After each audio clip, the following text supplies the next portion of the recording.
Benvidos a esta tarde monstruosa. Grazas a todos e a todas por vir.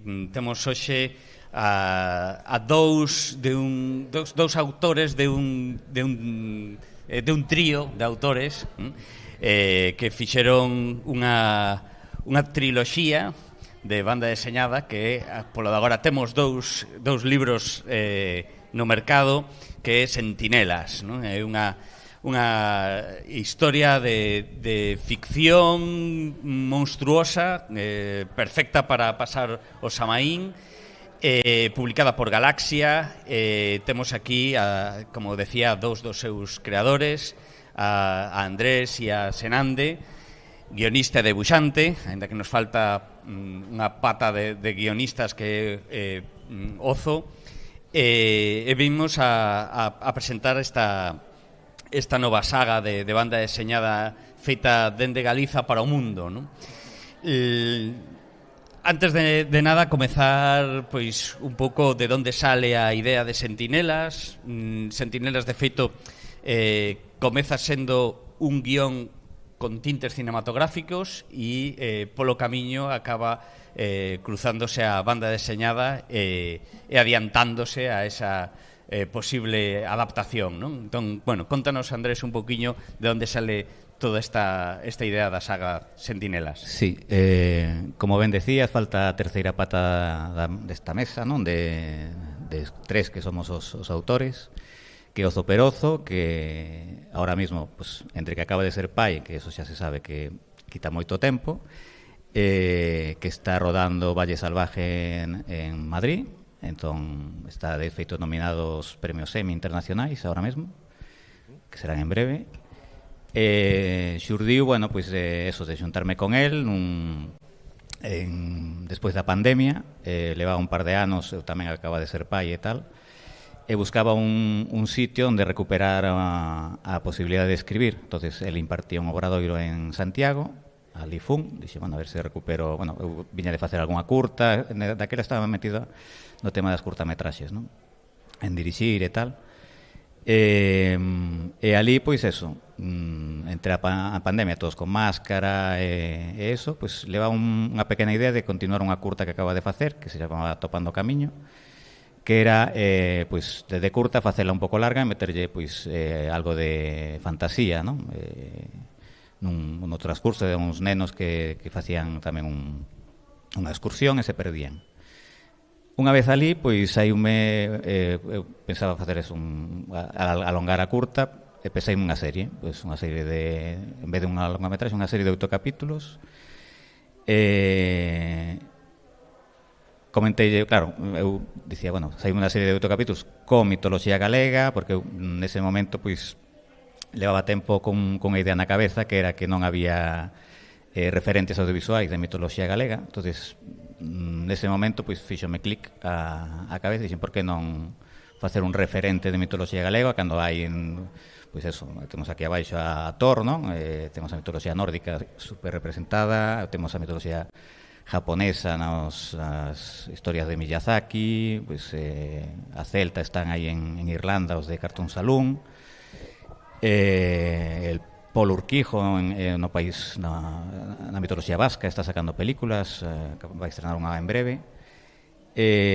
Bueno, pois tiña esa idea de facer unha historia, pois, coas cousas que me gustaban, no? De un pouco meter a miña infancia, e, bueno, pois películas como de referencia como os Goonies ou, bueno, outras, Miyazaki tamén está por aí.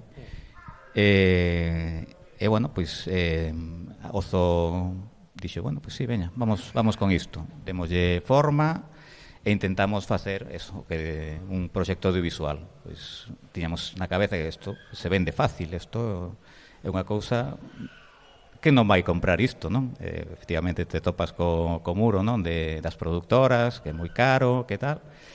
E no camiño nos encontramos con Pepe Coira, que nos recomendou, bueno, tedes unha historia aquí pois moi potente, bueno, complicado que vos las compren, porque, bueno, non tedes unha bagaxe detrás, o proxecto está ben, pero que tal se facedes, mentres tanto, un libro, un cómic ou algo? Pois, eso, fiximos un chamamos unhas cantas portas. Galaxia andaba buscando un proxecto, estaba empezando a entrar coa idea de entrar na literatura, bueno, nos cómics de infantil e juvenil, e encaixaba perfectamente con isto.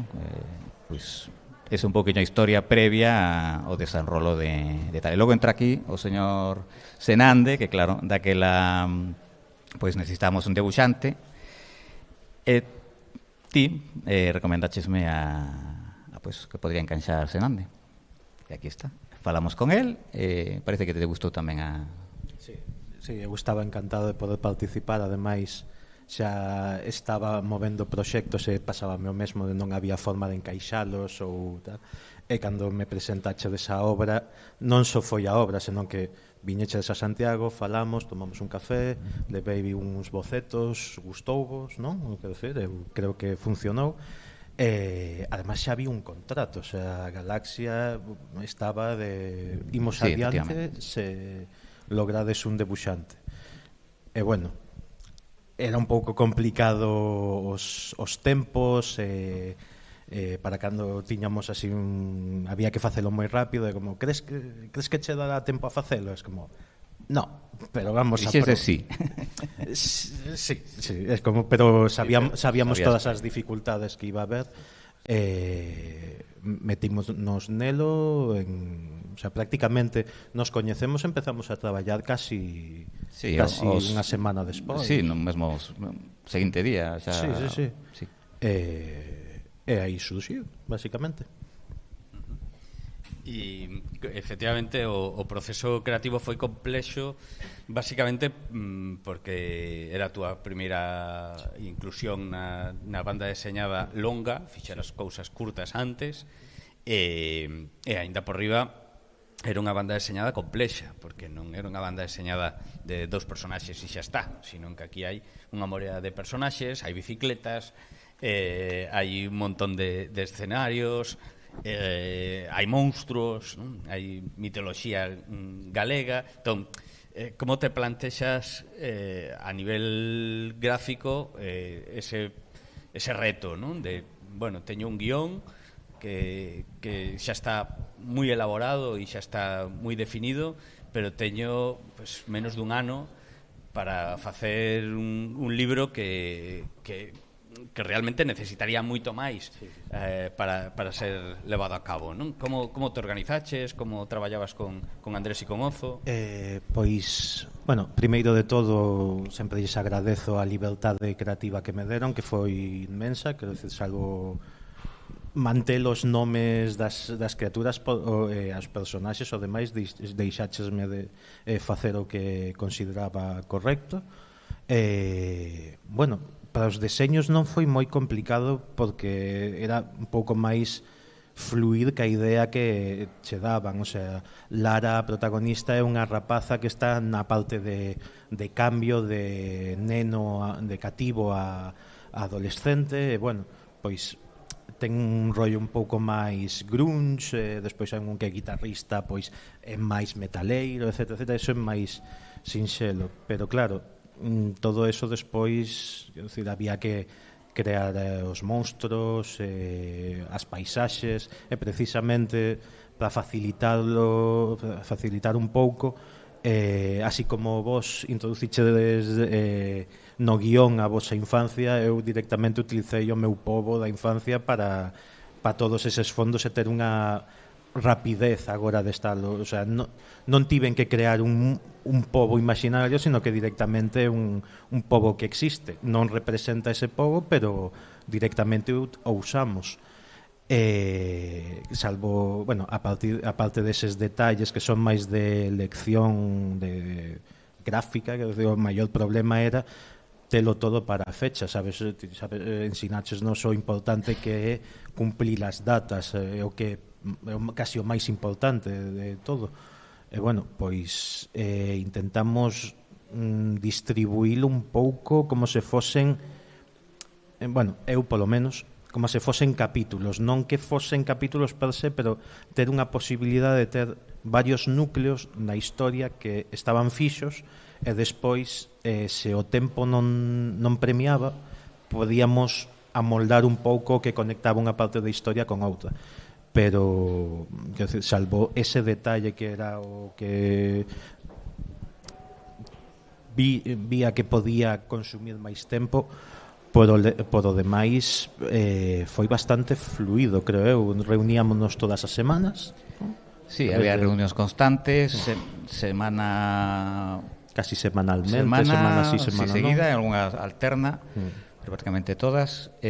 Falábamos así dos criterios un pouco que cosas que se podían pulir, pois nos comentaba, pois isto podía ser desta maneira, este personaxe non pode ir porque isto, sí, claro, o sea, era un personaxe que, claro, nos tiñamos un guión de audiovisual, non? Sí. Que tiñamos que adaptar a cómic un pouco en tempo récord. Non tiñamos experiencia en adaptación de guión audiovisual a cómic, sí que están, ahora que sí, que se controla un pouco máis do guión de cómic, hai paralelismos, pero hai moitas cousas que son diferentes. Entón, sí que o texto, o guión audiovisual te permite expandirte máis, facer introducción de escenas ou de subtramas que no cómic, efectivamente, pois, aunque doa, porque había escenas super chulas, tenen que o guión era estupendo, que bueno, desaparecer, bueno, pois un pouco a idea, aí os egos non hubo egos,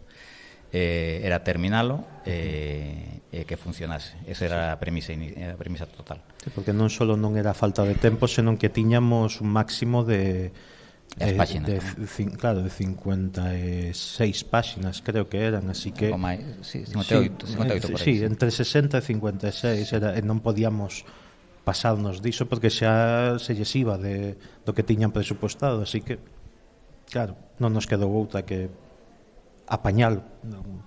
Sí, e logo eso, demoslle confianza absoluta porque, bueno, pues, tamén entendíamos que era o que máis entendía do formato cómic no momento inicial.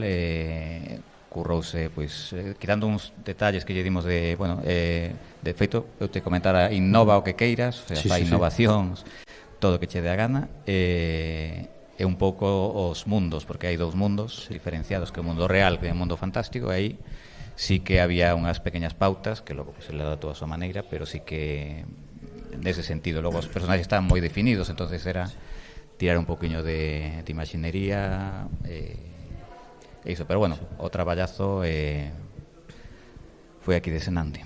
Non, o traballazo foi de todos, porque de todos, sufrimos, sangramos todos aí. Claro, sale o primeiro número, despois vos poñedes a traballar neste volumen 2 que leva uns meses xa circulando marzo, sí. nas librarías, pero aquí tamén o proceso cambia, porque aquí xa tiñades claro que isto xa non iba a ser un guión cinematográfico, non, de unha serie, sino que xa iba a ser unha BD. Cambiou a túa maneira de traballar nese primeiro volumen a este segundo? Sí, claro, o primeiro era, pois, un pouco tiramos era de contrato, hai que adaptar este guión, un pouco a marchas forzadas.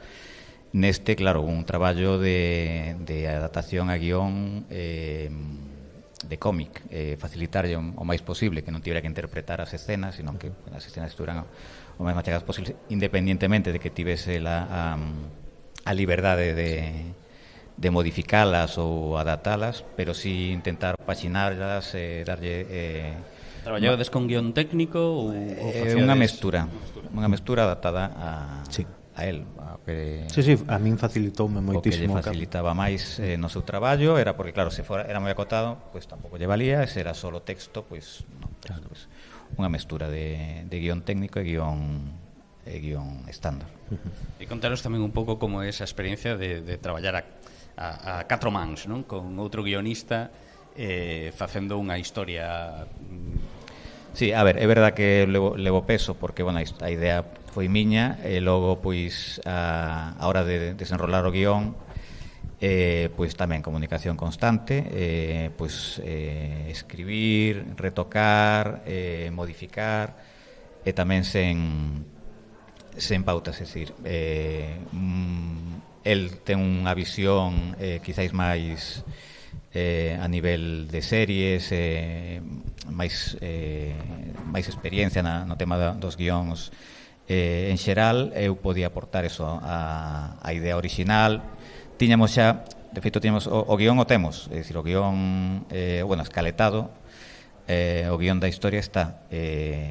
A raíz de que se vai facendo os cómics, lóxicamente cambia, porque non é así, o que se dicía antes, as subtramas que tiñamos moitas desapareceron, e si que hai cousas que hai que modificar. Pero moi ben, a verdad que tamén entre os dous,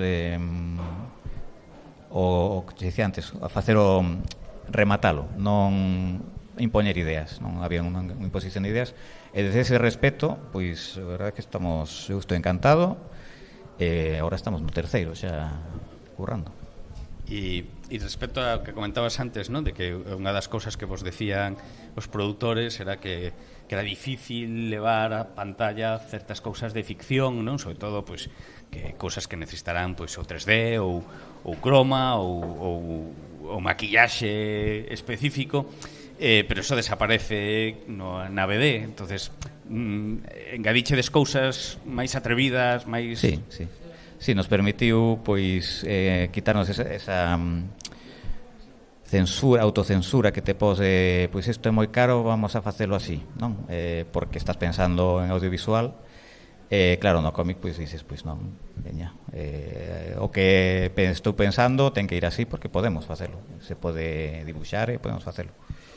Bueno, din iso, sempre o din, a ver, o tema dos cartos é quen teñen diante tamén, porque senón te ven alguén, un crítico de cinema, te dice, teño esta historia con monstruos, CGI e tal, te miran de arriba a baixo, dicen, bueno, pois a ver se xa podo roubar, pero vou tirar por outro lado. Entón, pois, eso teñamos moito cuidado de registrar todo o que facíamos telo registrado previamente a hablar cos productores. E respecto a este segundo volumen, Alexandre, creo que notase que estás máis cómodo, que a parte xa que tes máis claro as estéticas para o mundo de, digamos, de máxico, no, de fantasía, e despois o mundo real.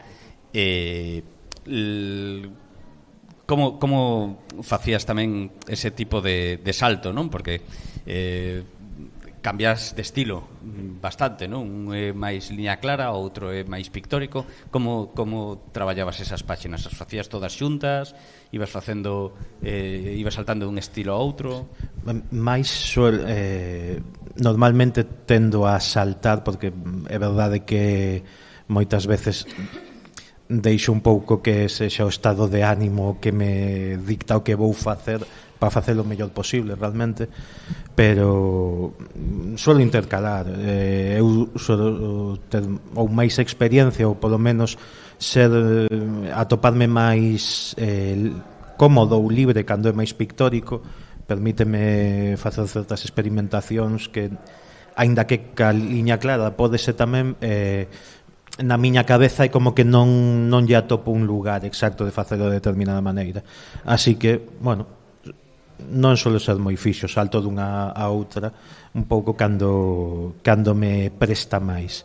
Pero sí que é verdade que hai unha diferencia enorme co primeiro, porque está claro que o primeiro ir a presas tampouco nos deixou moito tempo para establecer que estilo queríamos que tivese, porque era xuvenil, pero a historia contase, ou polo menos a idea inicial era bastante adulta, o sea, o tono polo menos era, non sabía exactamente en que deixalo. Incluso algunha persoa remarcou que se lle parecía moito o manga, e di, bueno, os mangakas, se digo eso, tiraríanme pedras, pero é como claro, aí está sempre os ramalazos de cando era cativo e vía Dragon Ball, pero bueno, sí, no segundo xa é o mundo do día a día aquí na costa galega, pois é moito máis definido, moito máis cos fondos máis lineais, máis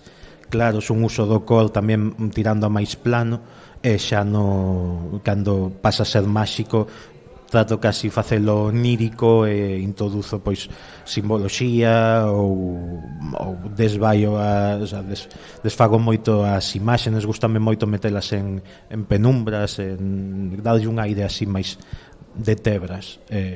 Bueno, eu creo que a xente parece que lle funcionou, que lle gustou ese estilo, e estou seguindo a probar con el. A verdad, é a primeira vez que mesturo así esas dúas cousas, pero creo que funcionou, o sea, polo menos un pouco así. Sí, é o mundo dos soños tamén. Hai un estilo...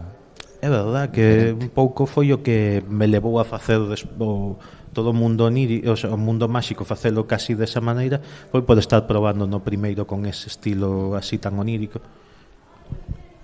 E bueno, vai ser unha triloxía, xa estades traballando no terceiro. Eu creo que isto tamén é algo a destacar, non? Porque en Galiza realmente este tipo de propostas non se deron. O intentou hai 20 anos Pepe Carreiro cos Barbanzóns, que creo que sacou 4 e un poquinho antes, cando ni sequera eran as editoriais quienes publicaban, porque había que pedir subvencións a Xunta, Fausti Sorna con As aventuras de Simón, seguindo un pouco pois, o que eran os álbumes de Hergé, non? Os álbumes de Tintín, os de Chalán con Espirú.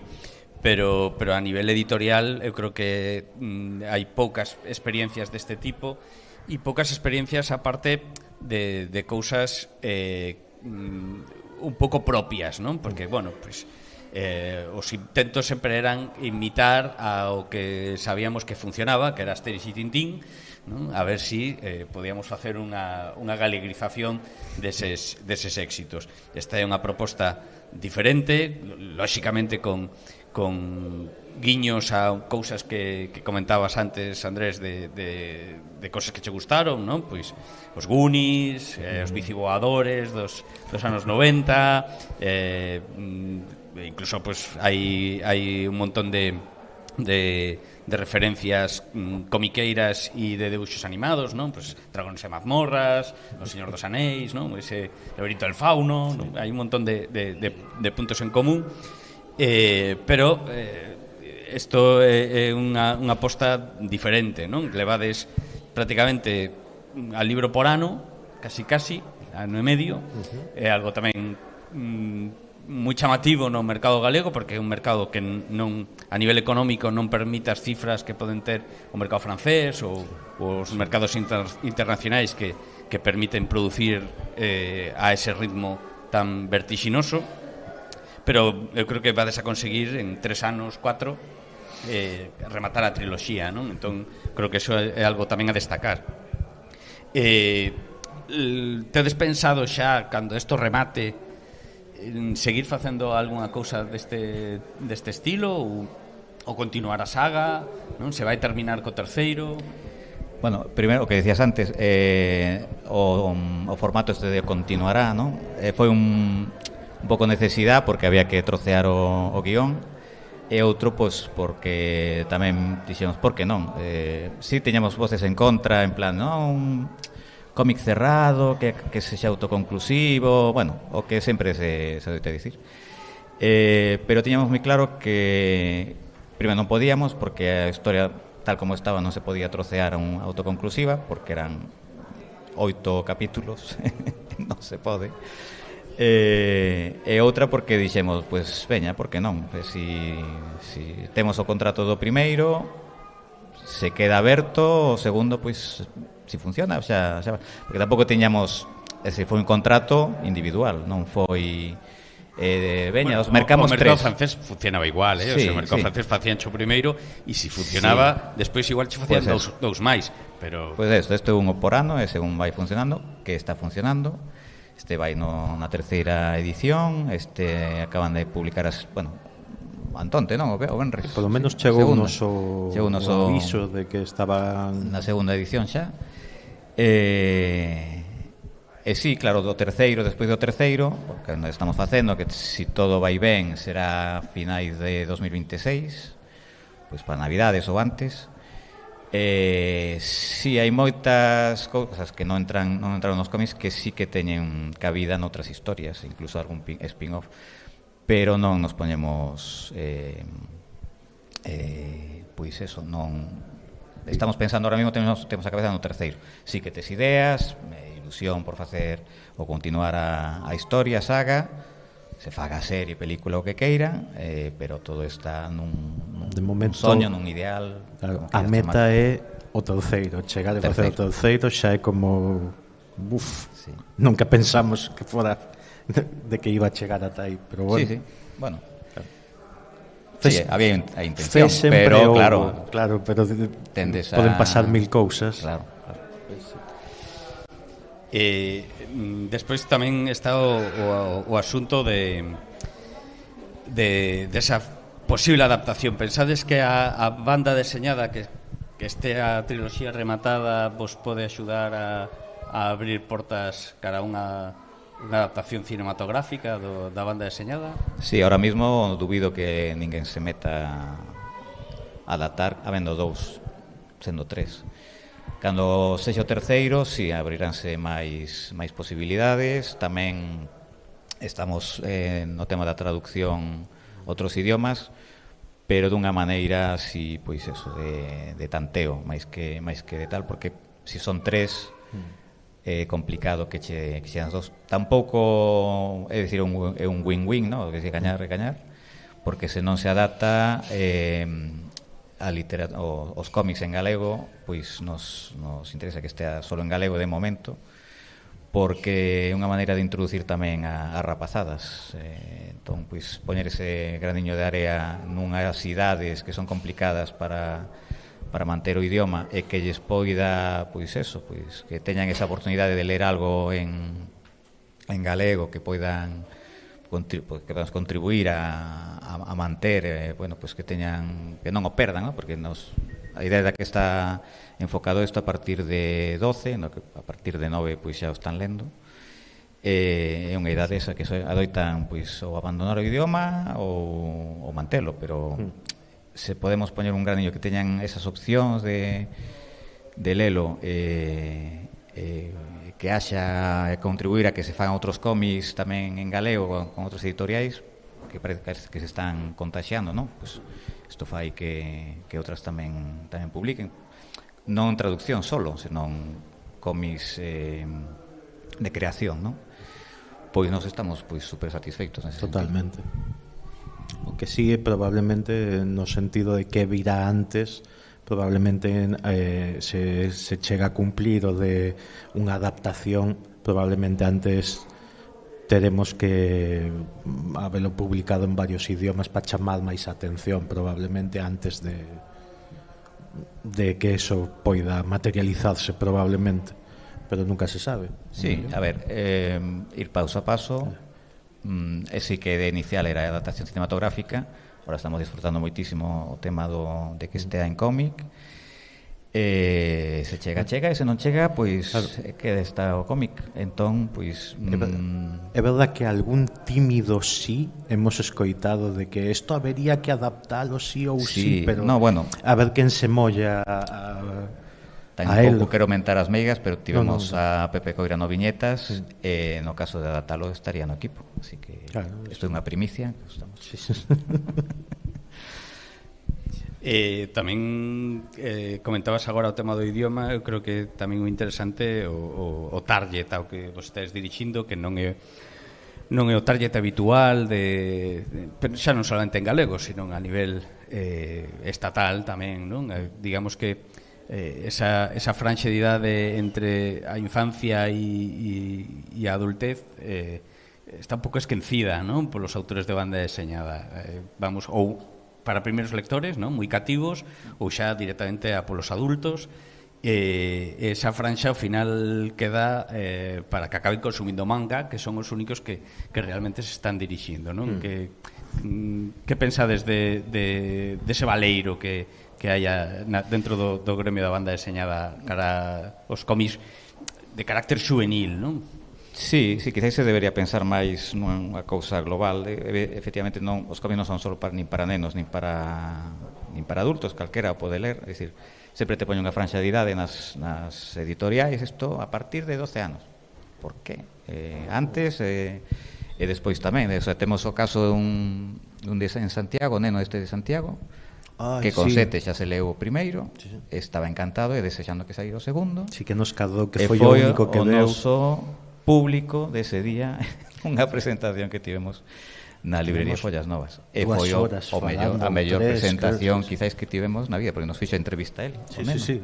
Tiña mogollón de dúbida, que lle pasa aquí? Por que Por que non partido ese mundo pola mitade? O sea, tiña unhas ideas... Bueno, logo nos deu unhas ideas fabulosas. Pero que son... Eso, sí que está... concretamente, tiñamos a idea de que sí que fora unha historia de rapaces, pero cun bagaxe que podría gustar aos adultos, con esa morrilla, ¿no? da época dos 90, que se enrolado nos 90. Bueno, un pouco fixemos, non para nenos, non fixemos para nenos. Probablemente eu escribí un pouco para min. Un pouco... Cando estaba escribindo, que me gusta a min. Non ser obsesivos de ten que ser como teño na cabeza, pero si deixarnos un pouco de home, a mí apeteceríame que se vira isto porque chamábamos a atención ou tal detalle tiña que ser de tal forma, pois un pouco porque nos gustaba, deixámonos ir un pouco con elo e sí, bueno, os disfrutamos moito, sí. Non sei se esperamos que se aprecie aí. A verdade é que nos divertimos moito e creo que iso que máis fixo que o proxecto funcionase. Bueno, estuvimos falando de proceso creativo, de guión, de debuxo, da complexidade do mercado, pero contádenos un pouco de que vai Sentinelas. Dalle. Dalle. Pois unha historia de a típica historia, bueno, típica non, pero bueno, unha historia de uns rapaces que se atopan unha árbore, un roble. Bueno, aquí xogamos cos detalles, non? Digamos que cada elemento, a lúa carmesí, o carballo e demais, todo ten un sentido no cómic. Ás veces se ve clarísimamente, outras veces requiere unha relectura, non? Ou ben investigar sobre ese tema, sobre ese personaxe e demais. Metimos mitoloxía galega, pero non a nivel de educar sobre os seres mitolóxicos, non é divulgativo, non é divulgativo. Non exactamente tal lenda paso a paso, é como un intento de modernizar un pouco como se ve. Entonces, bueno, atopan un árbore negro, un carballo negro, e entran nun mundo oculto que é Vila Soteira, onde hai uns seres mitolóxicos. Entón, a facer iso, espertan unha antigua lenda que había unha moura que estivo a punto de acabar coa humanidade, estaba encerrada para evitalo, en base a un conxuro de non intervención cos seres humanos, e a raíz diso, pois eso, a moura esperta, ten fame, necesita alimento. Entón na vila tamén hai unha serie de personaxes que estaban ocultos na vila, vivían entre os seres humanos, e a moura se empeza a manipular para que cumplan os seus desexos. E pasan cousas despois. E pasan cosas.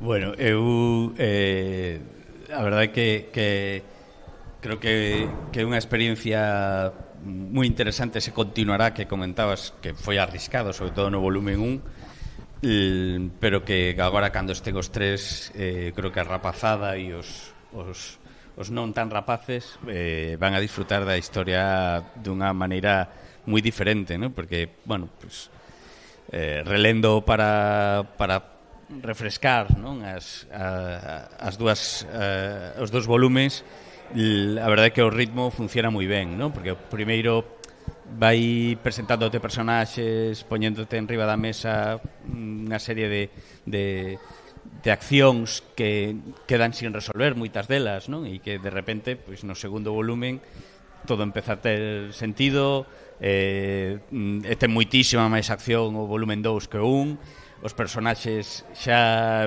empezas a entender por que son de determinada maneira e non de outra, e dá moi boa vibra, non? De a cara onde vai a ir a historia, non?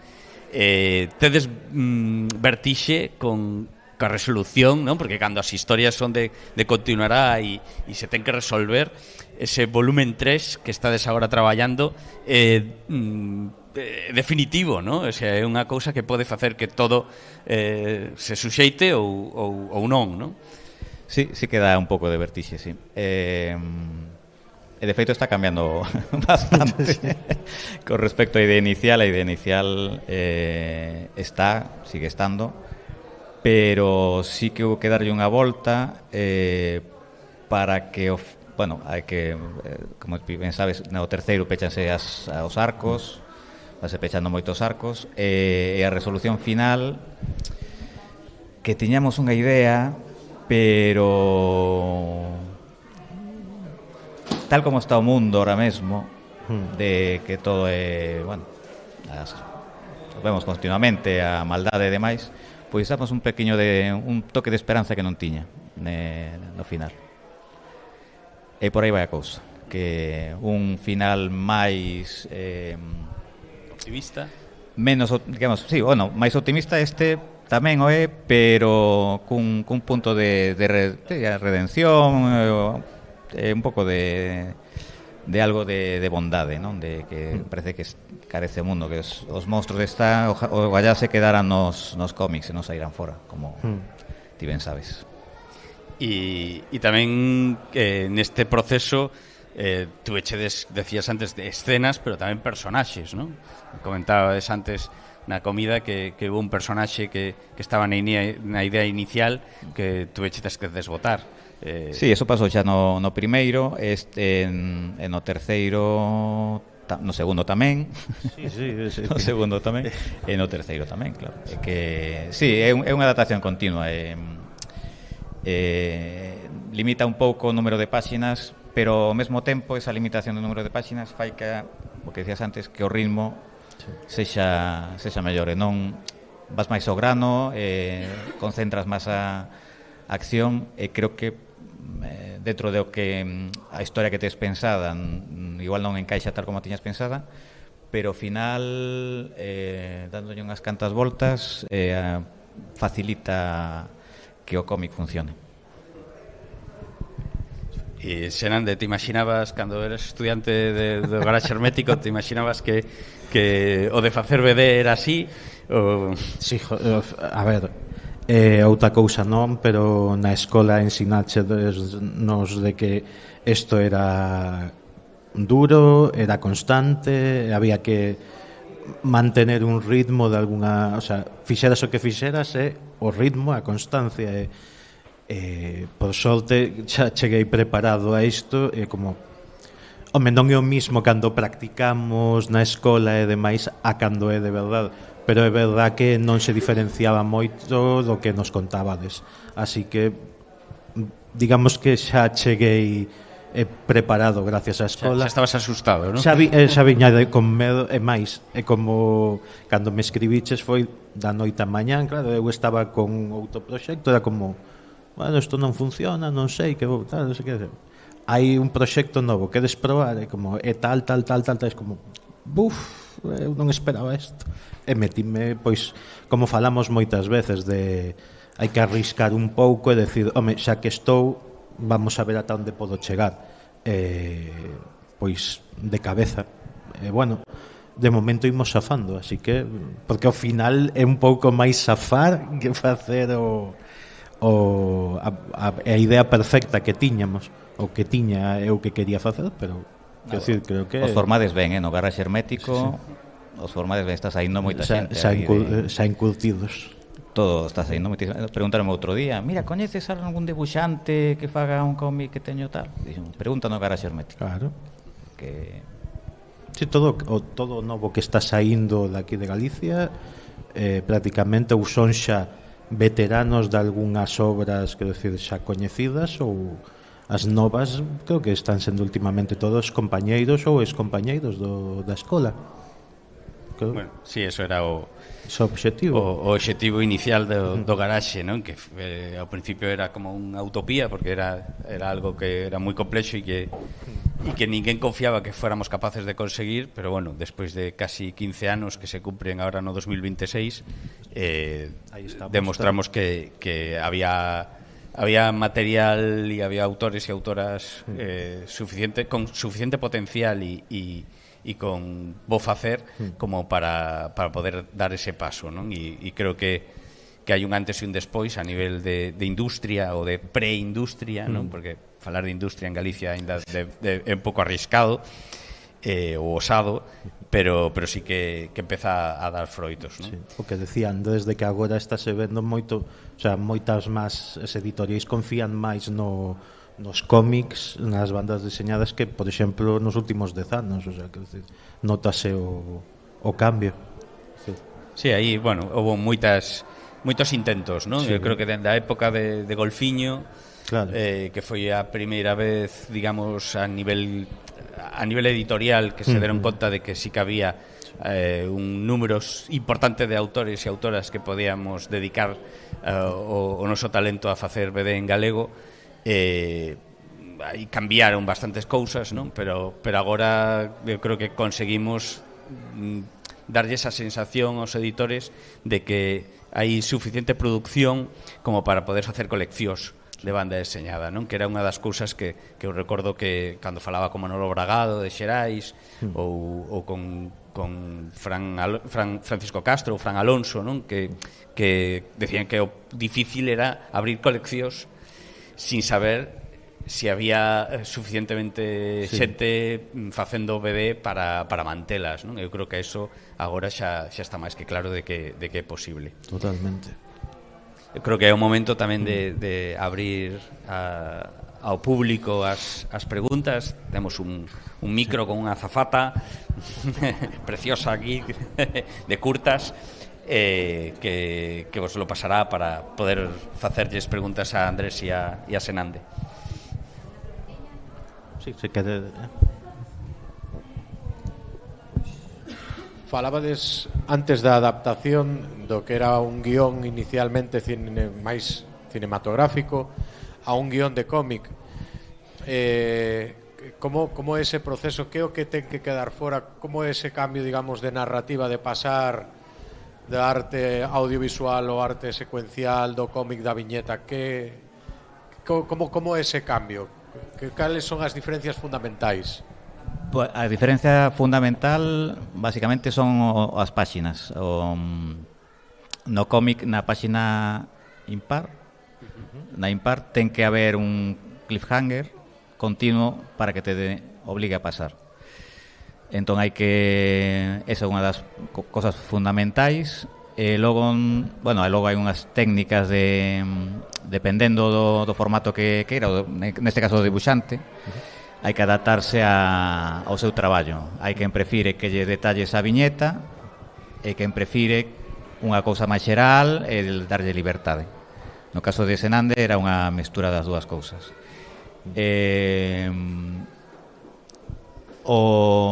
A diferencia está que no guión cinematográfico é máis estándar, está estandarizado, hai unha tipografía, tes que poñer tantos planos, secuencialo e demais. No de cómic é adaptalo ao debuxante. Esa a diferencia. Intentar adaptalo ás páxinas que queres e a páxinas pares e impares. E basicamente, moi resumido, pero... E os diálogos, os diálogos moito máis curtos. Correcto. Os diálogos tamén non podes explayarte moito nos diálogos porque, ou sí, dependendo o que consideres, o nivel de ritmo que lle queras meter, pero sí que os diálogos tes que adaptalos un pouco ou intentar condensalos dependendo o que queiras facer. Igualmente as escenas deixalas... A ver, al final a escena é que fala polo diálogo. Podes quitar moito diálogo se a escena explica o que está pasando. Entonces non é necesario certo diálogo. Basicamente esas son as diferencias a grosso modo. E logo eso, adaptalo o debuxante sempre. Sí, o sea, xusto iso, ademais así como o que sinalar que, bueno, que o falábamos moitas veces nas charlas, de que a diferencia co cine o cómic, é dicir, no cine o director pode axustar os tempos e como se ve a escena, mentras que todo o control no cómic ten o lector. Por eso dos cliffhanger, por eso do ritmo das viñetas, tes que facer que a persoa tes que meterte na cabeza do lector de alguna maneira de como vai seguir movendo estas páxinas e non cerrar e decir non me gusta, ou que coñazo. Así que basicamente todo o que dixeches.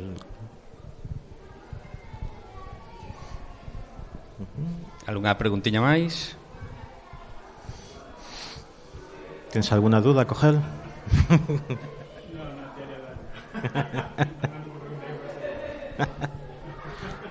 Perfecto. Bueno, pois para rematar unha pregunta tamén laboral, non? Estades traballando tamén noutros proxectos ou cinematográficos ou de banda deseñada que se poidan falar algo deles? Sí, eu un que teño máis parado no que me gusta, non, de ciencia ficción, e outro pois que podría salir tamén un ano, 2 anos, que sobre tamén fantasía e un pouco de xeno de terror e guerra civil. Eu agora mesmo estou tamén traballando con outro compañeiro do Garaxe Hermético, que é PJ, que estamos facendo historias do Páramo, pero agora mesmo tamén estamos na parte, bueno, está el sobre todo facendo o guión do segundo e a ver cando sacamos a segunda parte, pero eso é o principal, estes dous, todo o demais que xa podes coñecer que facía, pois intentando mover para becas ou para o que saia un pouco, pero principalmente estes dous. Eu quería preguntar unha cousa ao final, si quería. Sobre todo desto, de Historias do Páramo, me chama a atención que ao final te estás convertindo en un dibuixante de series, curiosamente. Porque vas a hacer 3 destas e o Páramo vai a ter 3 tamén, non? Sí, si las aceptan, encantados.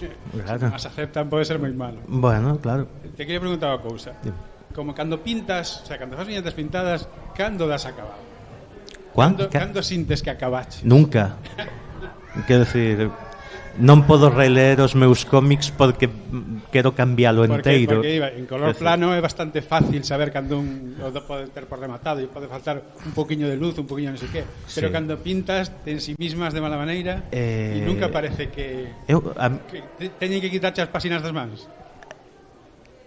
Que a parte máis pictórica non, é como penso menos, preocúpome menos e non tendo a obsesionarme cas que son de liña plana e demais e tal, e isto tiña que ser de outra forma, isto non era como pensaba. O sea, ao revés de como te estaba dicindo eu. Sí, o sea, pero xa biches nas clases, eu viña de facer belas artes e eu, quer dizer, teño a cabeza máis acostumada a eso, ou da parte máis gráfica, máis tense que parecer ao que estou representando, lévame máis o toque.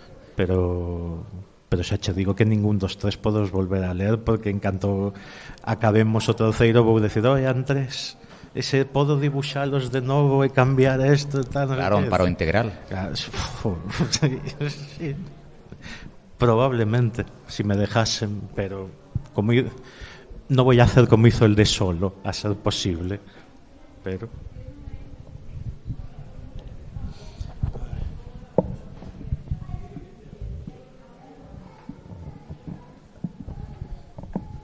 Bueno, pois moitas grazas, Andrés Senande, por estar esta tarde aquí no Curtas de Vilagarcía presentando Sentinelas, agardando con moitas ganas esa final da triloxía para saber que acontece con todos estes seres máxicos que están invadindo Galiza, animar a xente do público e aos futuros lectores a ir ás librerías, ás bibliotecas, a a ler estas bandas deseñadas y nada, que estarán Andrés e Xenande por aquí para asinarvos e adicarvos os exemplares que merquedes abaixo na tenda. Moitas grazas a todos e a todas. Moitas grazas por Moitas grazas.